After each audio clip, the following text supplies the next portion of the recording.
या कुन्देन्दुतुषारहारधवला या कुन्देन्दुतुषारहारधवला या शुभ्रवस्त्रावृता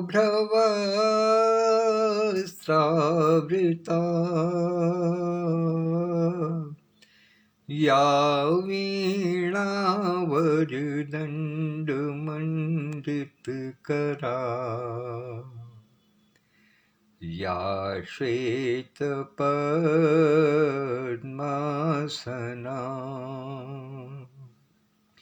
या ब्रह्माच्युतशङ्करप्रभृतिभिर्देवैः सदा वन्दिता सा मां पातु सरस्वतीः भगवती निःशेषजाड्यापः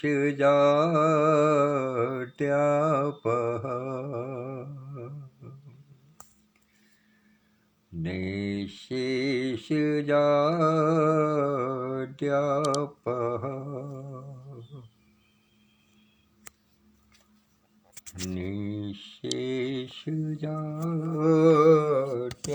निःशेषजाड्यापः। नमस्कार। माता शारदा के चरणों में प्रणाम निवेदित करते हुए आज के अंक का प्रारंभ करता हूँ और उससे पहले अपने सभी परिजनों को नमन वंदन अभिनंदन प्रस्तुत करते हुए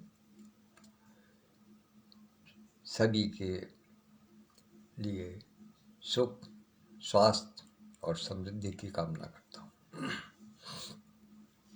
आइए आज के वाक्यांश पर चलते हैं। आज का वाक्यांश है साधना कैसे करें। वास्तव में साधना के बहुत से अर्थ हैं, बहुत से प्रकार हैं, लेकिन जो प्रकार सबसे अधिक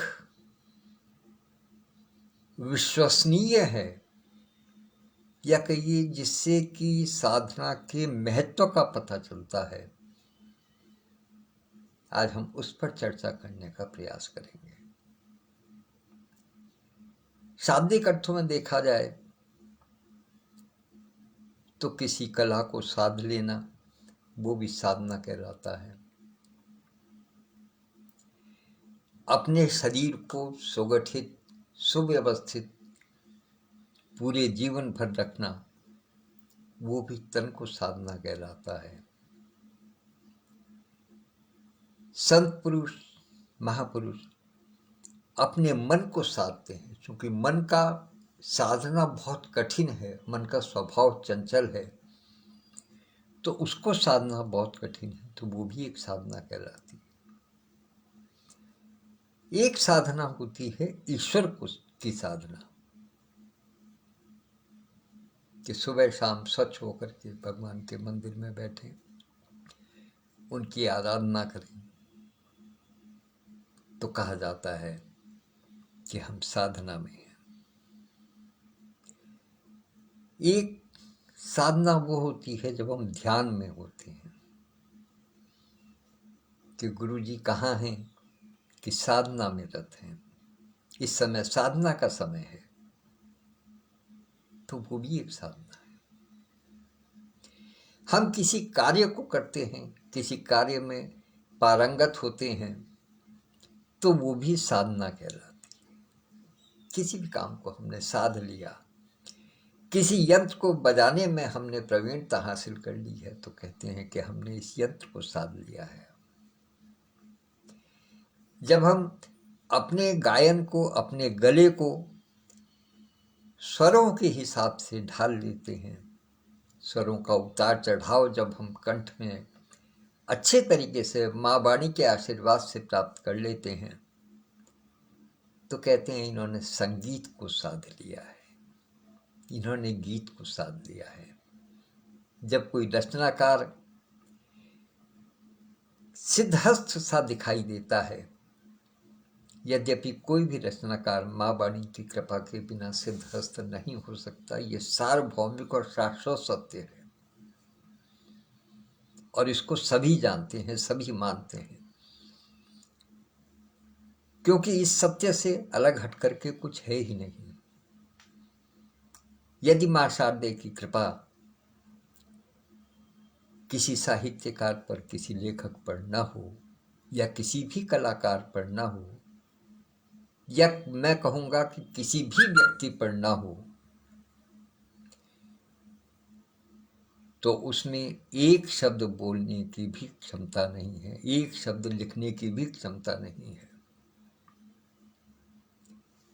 फिर वो केवल एक माटी का लोथ है,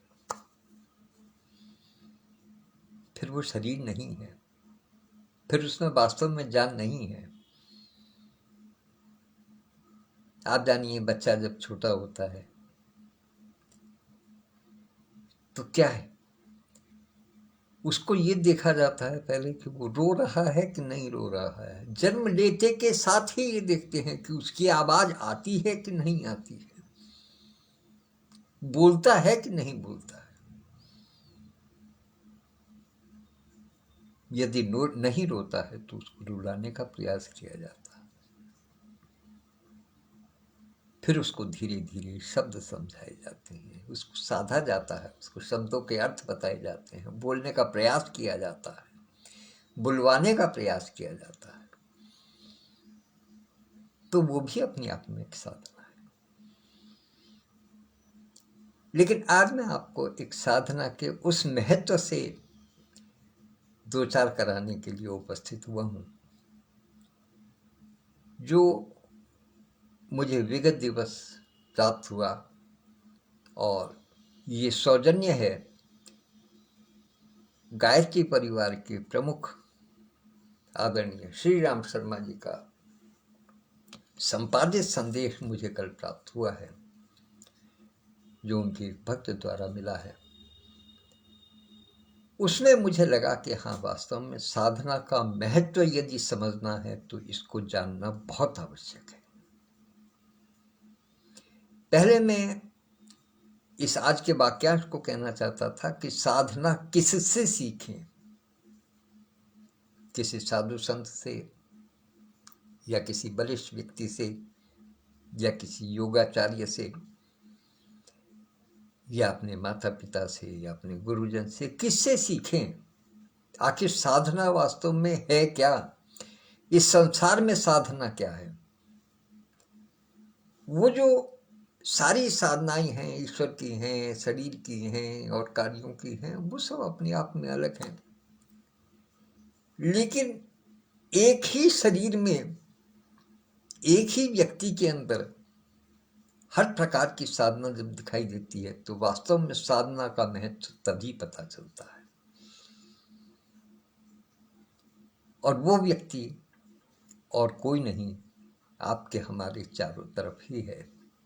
हम उसको देखते हैं, उसको समझते हैं, जानते हैं उसको, लेकिन उसके व्यक्तित्व के अंदर तक नहीं घुस पाते। मैं वहीं उसी मर्म तक, उसी जड़ तक आदरणीय श्री राम शर्मा जी के लेख के माध्यम से उसको वाचन करके उस बिंदु तक पहुंचाने का प्रयास करता हूं।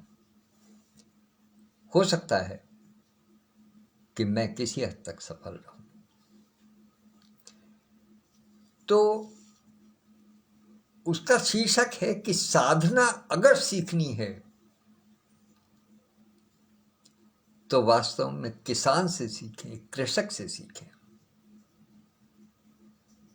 अब उनका जो मूल वाचन हुआ है वो मैं देखता हूं। साधना का महत्व किसान जानता है। पूरे वर्ष अपने खेत की मिट्टी के साथ अनवरत गति से लिपटा रहता है और फसल को श्वेत कणों से नित्य ही सींचता रहता है। कितनी बड़ी साधना है। सर्दी, गर्मी, बरसात, आंधी, तूफान, किसी की परवाह नहीं, जुकाम खांसी की चिंता नहीं, किसी रोग की चिंता नहीं। वो शरीर की तरह ही खेत उसका कर्म क्षेत्र होता है। जिस प्रकार से हम शरीर के अपनी देखभाल करते हैं, वो उसी प्रकार से अपने खेत की रक्षा करता है, वही उसका कर्म क्षेत्र है। उसकी एक एक पौधे पर नजर होती है, एक एक कोपल पर नजर होती है। खाद पानी निराई गुड़ाई से लेकर रखवाली तक के अनेक कार्य करने से पूर्व वो उनकी आवश्यकता समझता है। कल आदरणीय यथा दीदी कह रही थी कि प्रकृति से बात करके देखो, वो आपको बोलती नजर आएगी। तो वो सब एक किसान जानता है, वो एक किसान जानता है कि किस प्रकार से किसान से बड़ा व्यापारी कोई नहीं होता। और वो ऐसा व्यापारी है जो कि अपनी सारी लागत, सारी पूंजी, सारा श्रम पृथ्वी को सौंप करके आराम से घर आ जाता है, खुले में छोड़ देता है। उसकी फसल को कहीं ताला नहीं लगता। वो अपने बीज को ताला नहीं लगा करके आता कि कहीं कोई निकाल ना ले। उसका श्रम, उसका परिश्रम, उसका पसीना, उसकी मेहनत और उसका धन, जो भी कुछ है, वो सब कुछ खुले में रहता है। और उस खुले हुए धन से ही फिर उसका व्यापार आगे बढ़ता है। वो उसी तरीके से काम करता है। अनेकों कार्यों करने से पूर्व उनकी आवश्यकताओं को समझता है। आवश्यकता को समझना बहुत आवश्यक है, और किसी के निर्देश से नहीं। ऐसा नहीं है कि कोई उसको कहता है तब इस काम को करता है। जो वास्तविक किसान होता है वो किसी के कहने से नहीं करता, वो स्वयं अपनी गति से निर्णय लेता है कि कब, क्या और कैसे करना है, कैसे किया जाना चाहिए। किसी के दबाव से नहीं, अपनी इच्छा से, अपनी प्रेरणा से ही उसे खेत की, उसे संभालने वाले बैलों की, हल की, कुदाल की आदि संबद्ध उपकरणों की आवश्यकता, जुटाए रहने की सूझबूझ सहज ही उठानी पड़ती। अब तो यद्यपि इन सब चीजों का चलन चला गया, लेकिन जिस समय ये लेख लिखा गया था, जिस समय की ये वाणी है, संत वाणी है, परमादरणीय प्रातः स्मरणीय श्री राम शर्मा जी की, उस समय बैलों से खेती होती थी, हल चलाए जाते थे। अब तो ट्रैक्टर हो गए, तमाम दुनिया भर की मशीनरी आ गई है। लेकिन उन सब का रख रखाव, जिस प्रकार से बैलों का ध्यान रखा जाता था, अपने हल का ध्यान रखा जाता था, अपनी गाड़ी का ध्यान रखा जाता था, निराई गुड़ाई किस समय होना है, क्या होना है, सबका ध्यान रखा जाता था, उसी प्रकार से आज भी रखा जाता है। बैलों के स्थान पर ट्रैक्टर आ गए। इसी प्रकार से अन्य जो है वो कृषि के उपकरण आ गए हैं, लेकिन उनका रख रखाव हर समय रखता है। ऐसा नहीं है कि उनको एक क्षण के लिए भी उनके ऊपर से अपना ध्यान हटा दे। वो ध्यान नहीं हटता है, वो लगातार उनको देखता रहता है कि कहीं किसी पुर्जे में कोई कमी तो नहीं है जो मैं काम करने चलूं और वो अटक जाए।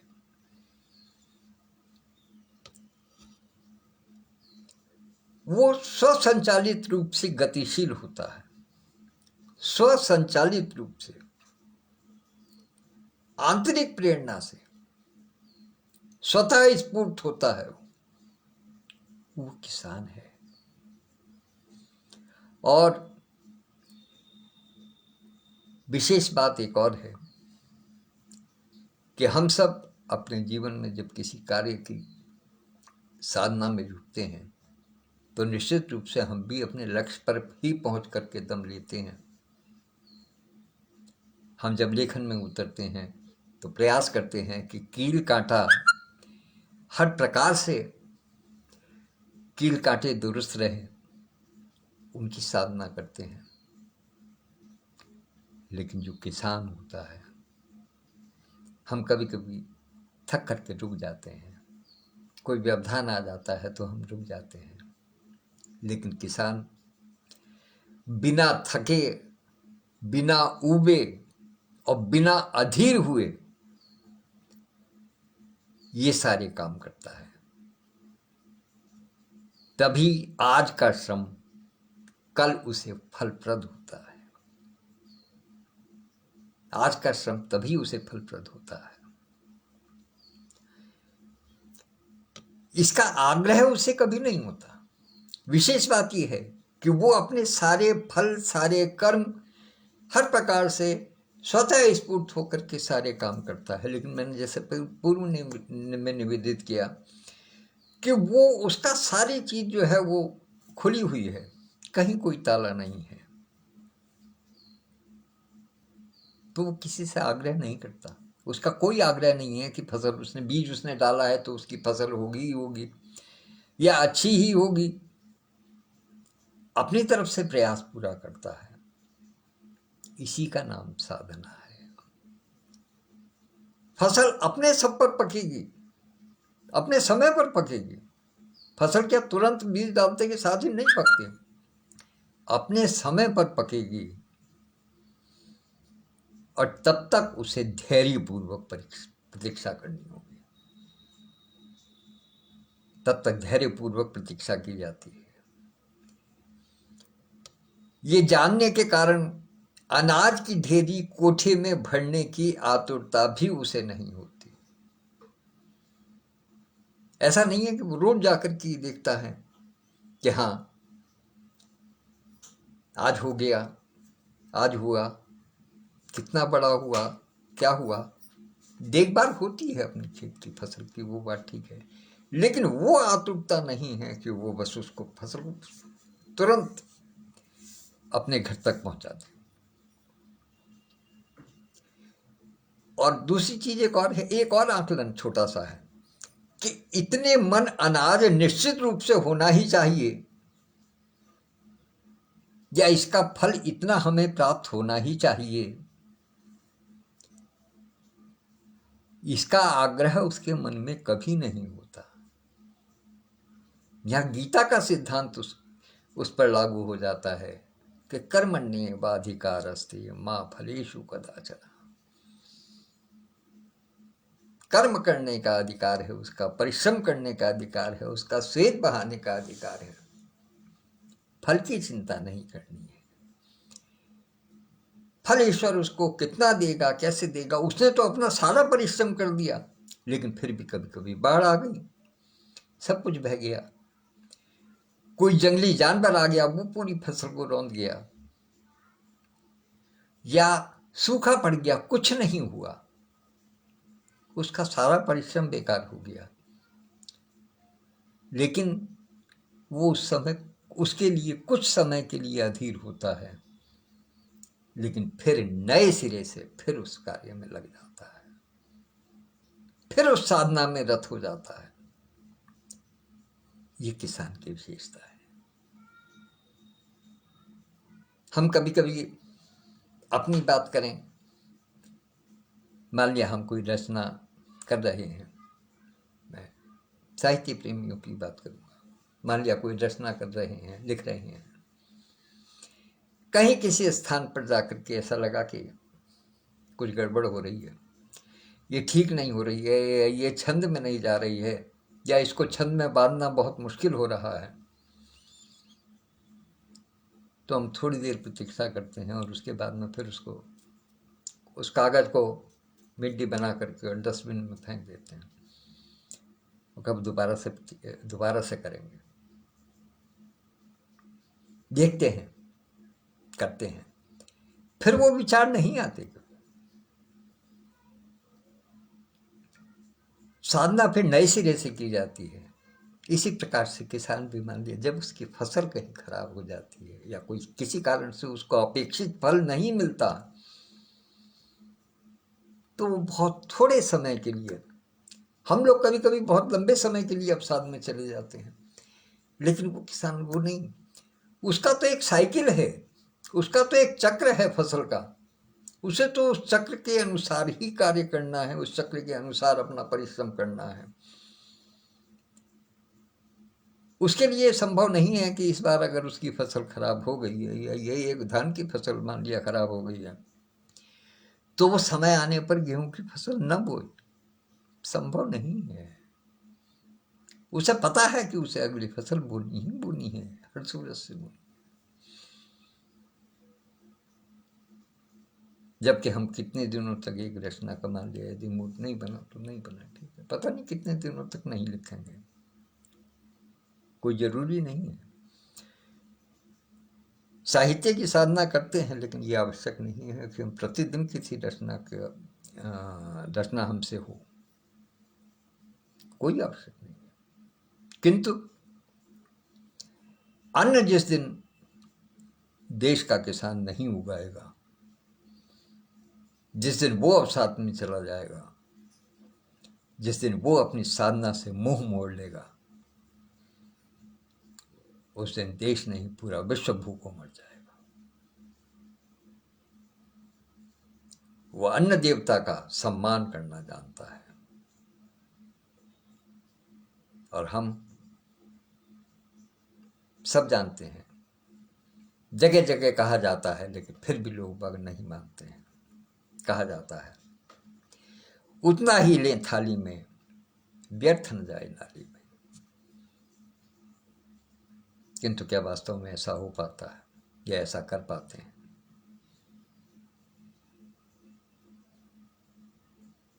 तो ये किसान की बात है, किसान की साधना यही देखने वाली है। आपने देखा पिछले वर्षों में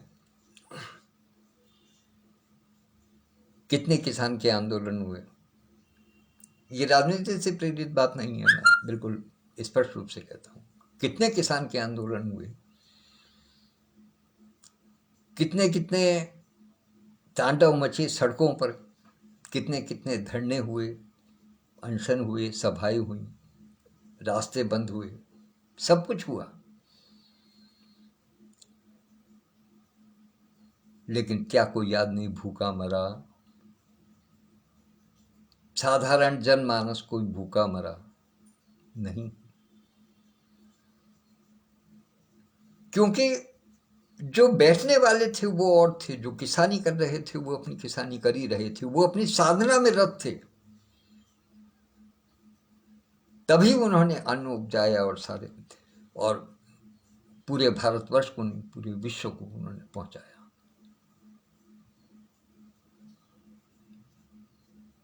बहुत सी बार देखा जाता है कि कहीं बाढ़ आ जाती है, कहीं सूखा पड़ जाता है, कहीं फसलें नष्ट हो जाती हैं किसी भी कारण से, लेकिन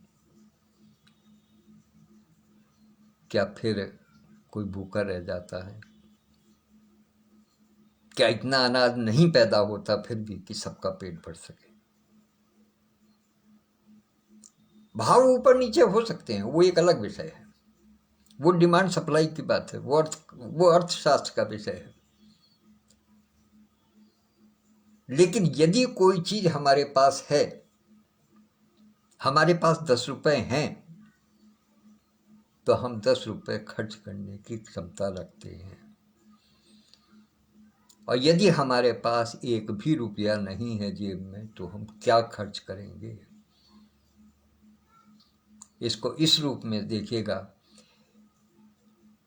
कि भले ही अनाज महंगा हो, महंगी दर पर मिले, किंतु यदि है, उसको किसान ने उपजाया है, तभी तो वो उपलब्ध है।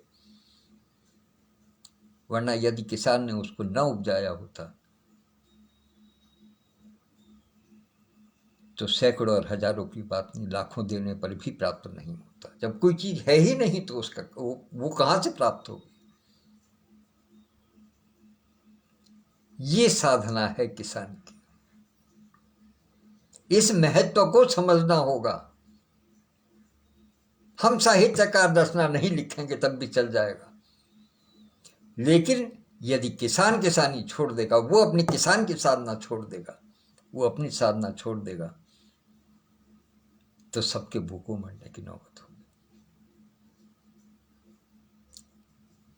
इसलिए वास्तव में यदि देखा जाए तो साधना सीखनी है किसान से।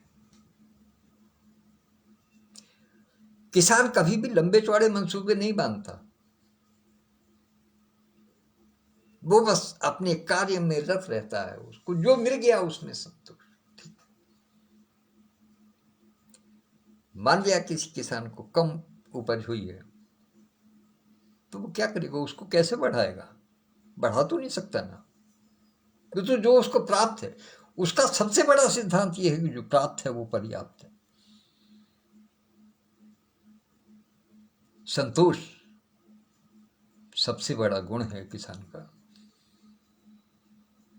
और वो भी साधना के महत्व से ही आती है।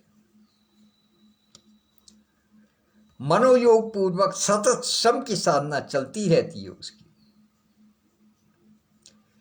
विघ्न अवरोध न आते हों ऐसी कोई बात नहीं है, उनसे भी जिस प्रकार से संभव होता है उनसे निपटता रहता है। लेकिन एक विशेष बात यह है कि भले ही किसी खेत ने उसको अपेक्षित रूप से फल न दिया हो, अपेक्षित अनाज उसको न मिला हो, लेकिन फिर भी वो उस खेत की अवहेलना नहीं करता, बल्कि उस पर और अधिक मेहनत करता है कि अगली बार को और अच्छी फसल होगी।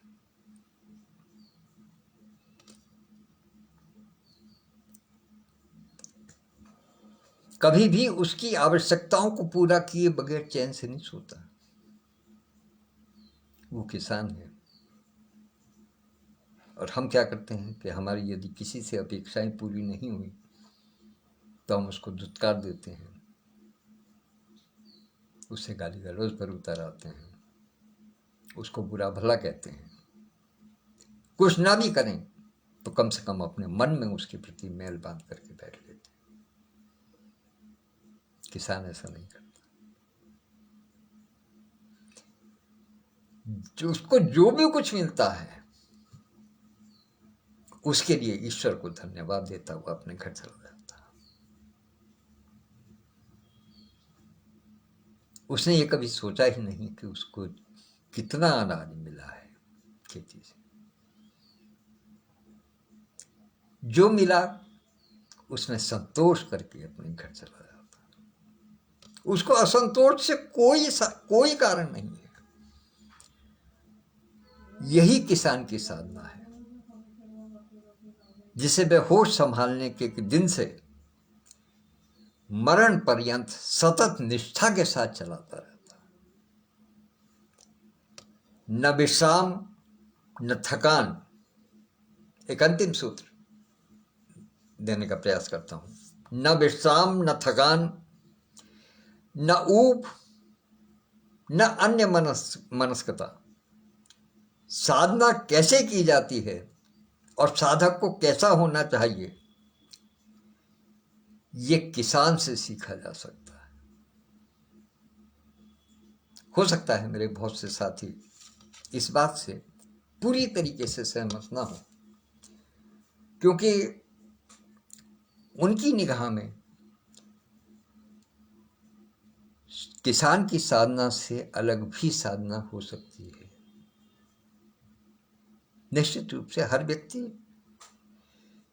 साधता है, किसी न किसी चीज को अवश्य ही साधता है।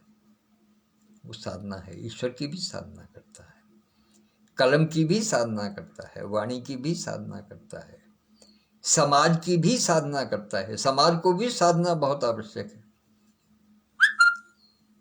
किंतु वास्तविकता यह है कि जिसने किसान की साधना को सीख लिया, जिसने किसान की साधना को देख लिया, जिसने किसान से साधना का महत्व सीख लिया, वास्तव में वही जीवन के हर क्षेत्र में साधक सिद्ध हो सकता है। इन्हीं शब्दों के साथ मैं अपनी वाणी को विराम देता हूं। कल पुनः उपस्थित होऊंगा, और इस समय उपस्थित होने के लिए आदरणीय मनीषा केवलानी जी, आदरणीय भाई विधुभूषण त्रिवेदी जी, आदरणीय डॉक्टर यति शर्मा जी, बहन आभा मेहता जी, डॉक्टर विद्युत प्रभा चतुर्वेदी, मंजू दीदी, और जो भी साधक इस विषय को सुन रहे हों।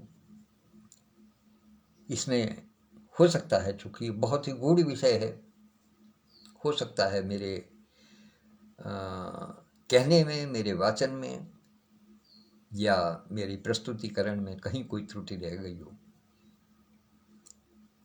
तो उसको सुधार करें, मुझे बताएं, ताकि मैं और स्पष्ट रूप से किसी बात को कह सकूं या अगले अंक के लिए और स्पष्ट तरीके से अपनी बात बता पाऊँ, आपको समझा सकूं।